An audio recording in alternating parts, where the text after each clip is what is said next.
Hey guys, this is Comic Uno, and today I'm doing the top 10 most anticipated comics of the month, so for August. And there's a lot of exciting books coming out, so let's jump in. Number 10 for me is The Edge of Spiderverse, issue 1.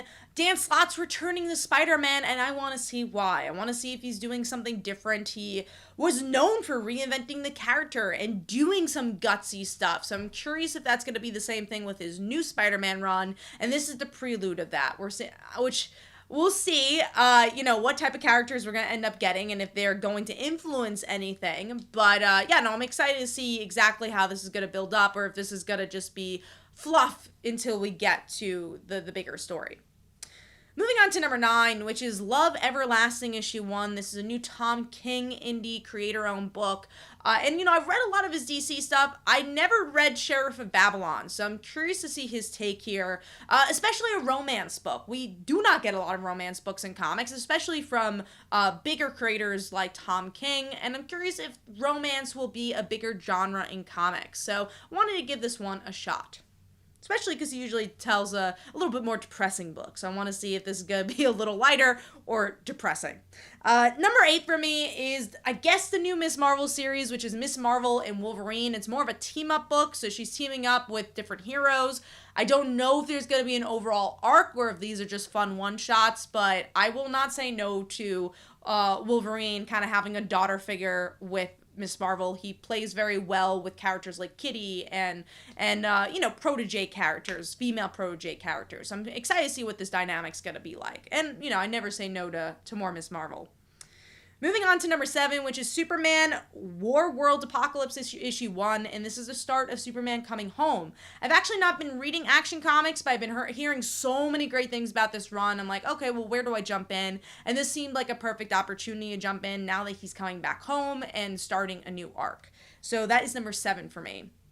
Number 6 is Ant-Man issue 2. I count this, even though it's a continuation of an arc, because these are been playing kind of like one-shots, so this one is going to be Scott Lang's story of the anniversary Ant-Man story, and I love Scott Lang, so I want to see what they end up doing with the character, and if this is going to develop him at all, and if he has a bit of a future in Marvel Comics.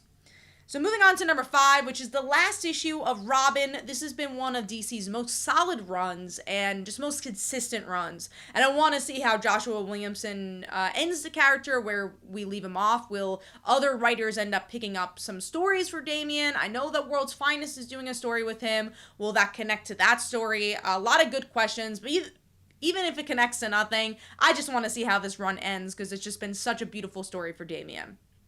Moving on to number 4, which is the Fantastic Four, issue 46. This, I believe, is the penultimate. No, this is actually the last issue for Dan Slott. So this is his last issue, but also the big reveal of who Reed's sister is, which I'm curious to see if the next person's going to pick that up. What is this building towards? This has been teased for a little while. And also, I've liked a lot of Dan Slott's Fantastic Four, and I want to see how he ends up wrapping it all up now that that Reckoning War is over. Moving on to number 3, which is Parker Girls. If you're a fan of Strangers in Paradise, this is a continuation of that, seeing it from a different angle of the actual Parker Girls and them having a story. I'm really curious to just see what this is going to be about. I love all Terry Moore's works. Anything he writes and draws, I'm going to pick it up. So that's number 3 for me.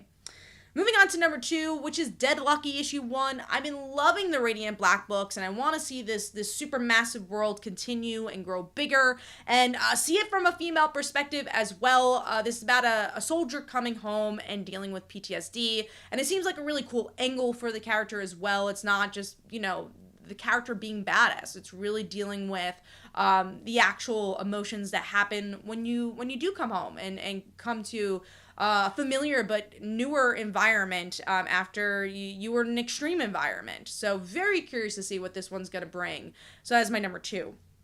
Number 1 for me, this was my most anticipated book of the year, got delayed, and that's the new Shazam book. I'm a huge Mary Marvel fan. I love the idea of reinventing the character, making her more of a Shazam character, taking over that mantle, being in college, being in this world where you're kind of an adult, kind of not, and what that means for a character that has to do with being a child and becoming an adult.